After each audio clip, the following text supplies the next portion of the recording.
may task force ayungin tayo, sir, di ba? Before. Then ngayon meron na tayong parang US-Philippine task force. What will become of the task force ayungin, sir? Hindi ko alam exactly kasi yung sa side ng US yun eh, yung nag-organize sila ng Task Force Philippines. And they said that actually it's a result of the Task Force Ayungin becoming bigger and covering a bigger area, not just Ayungin. Yes, sir, kung ano magiging role ng US Task Force niya.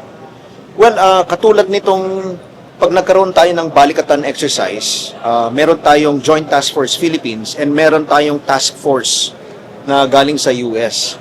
So, ang nakikita ko, maaring ito yung gamitin nila na counterpart ng Philippines. No? Itong Task Force Philippines ng United Sir, may naval States. component siya.